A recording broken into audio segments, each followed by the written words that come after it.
Hello, chers abonnés, chers amis contrôleurs de gestion.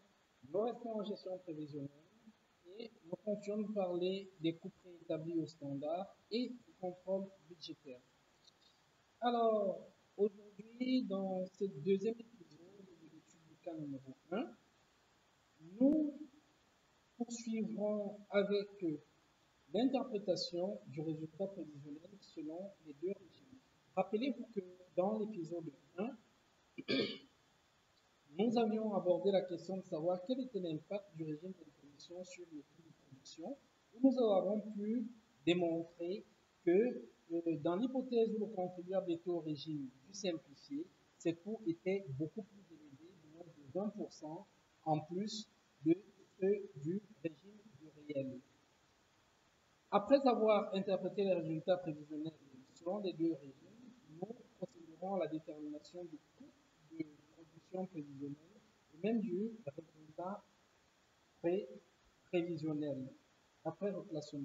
Si vous êtes bien installé, nous nous lançons immédiatement. Très bien, nous souhaitons interpréter les résultats, déterminer et interpréter les résultats dans les deux hypothèses. Pour le faire, nous allons commencer par déterminer le chiffre d'affaires dans les deux hypothèses.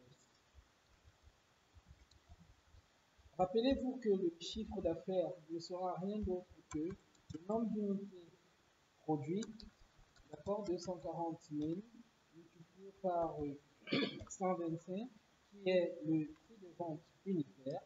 Donc ici, ça nous fera 240 000 multiplié par 125, ça fera 30 millions. D'accord? De l'autre côté, on aura le même prix pour deux raisons. La première raison, c'est que c'est l'État qui fixe, qui planifie les prix. Donc, les 125 seront un prix homologué. La deuxième raison, c'est que dans l'hypothèse où ce n'était pas l'État qui fixait les prix, l'entité au régime simplifié aurait tendance à pratiquer un prix de vente plus élevé. Malheureusement, le jeu de pleine concurrence ferait en sorte que ce prix puisse tendre toujours vers le prix réalisé par les entreprises au régime du réel. De sorte que les entreprises au simplifié soient amenées pour vendre à s'arrimer au prix pratiqué par les concurrents au régime du réel. Donc ici, nous aurons donc aussi comme chiffre d'affaires réalisé par, dans l'hypothèse du régime du réel, 30 millions. Et là, nous allons donc déterminer le résultat prévisionnel. Très bien. Il suffira simplement de faire la différence entre le chiffre d'affaires réalisé et les charges au réel qui est de 2930, d'accord, et de faire pareil dans l'hypothèse du régime simplifié. Ici, nous avons un résultat positif. Malheureusement, de l'autre côté, nous avons un résultat négatif. Cette négativité, naturellement, s'explique simplement par l'accroissement de 20% des charges, d'accord, dû à l'impact de la TVA sur les entités du régime du simplifié. Le conseil qu'on peut donner à M.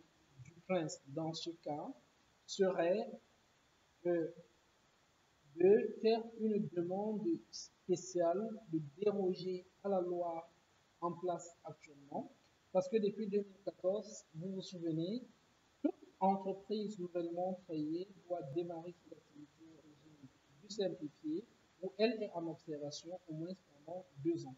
Donc, pour se lancer, Duprince devra faire une demande spéciale à l'administration pour y déroger et être créé directement au régime du réel. Ceci étant dit, nous allons essayer de calculer le coût de production, d'accord? Et pour le faire, nous allons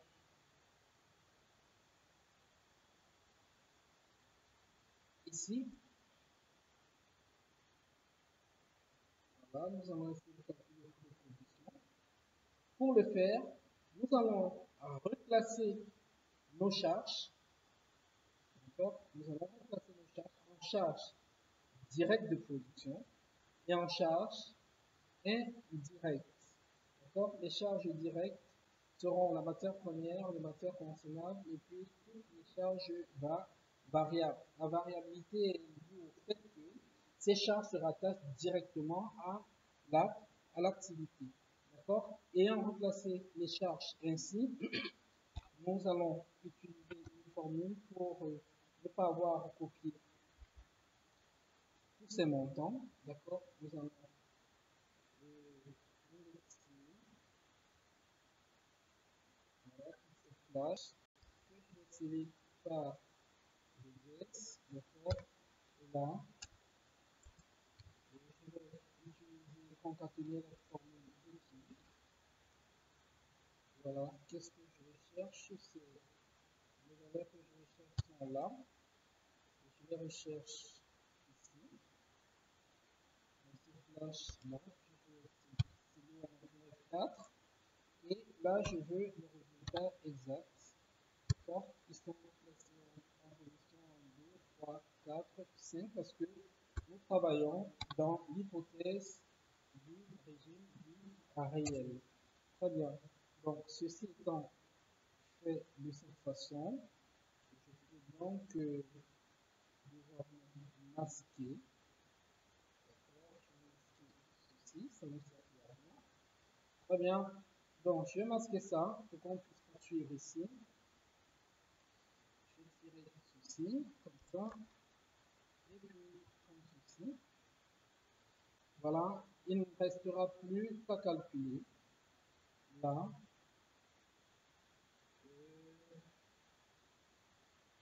voilà, je vais calculer rapidement cette somme. Voilà, qui sera la somme des charges indirectes et cette autre somme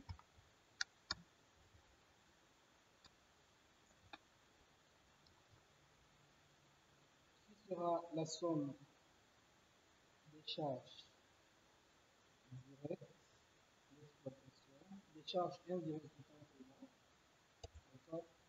Voilà, et je vais faire pour avoir le coût de production la somme des deux. Voilà. Rappelez-vous que le coût de production n'est rien d'autre que le coût d'achat des matières consommées plus les autres frais accessoires de production. Ça, c'est défini de cette façon.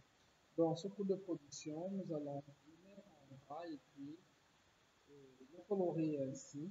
Bien, essayons de retrouver le résultat prévisionnel. Pour avoir le résultat prévisionnel, il nous suffit d'ajouter à ce coût de production, d'accord, d'abord les coûts de distribution. Okay? Donc, les frais de distribution.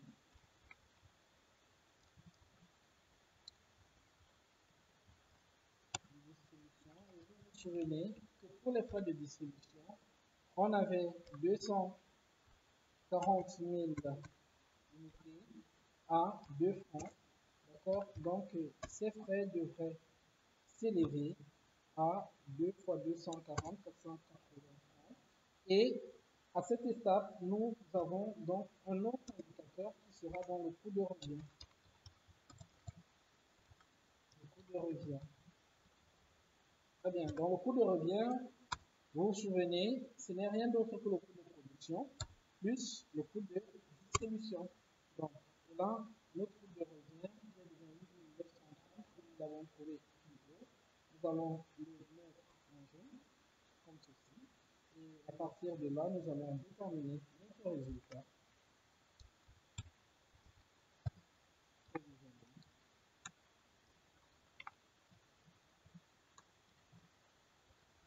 Encore qui ne sera rien d'autre que la différence entre le chiffre d'affaires que nous allons prendre le soin de mettre ici.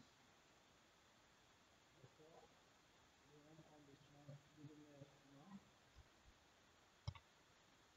Chiffre d'affaires.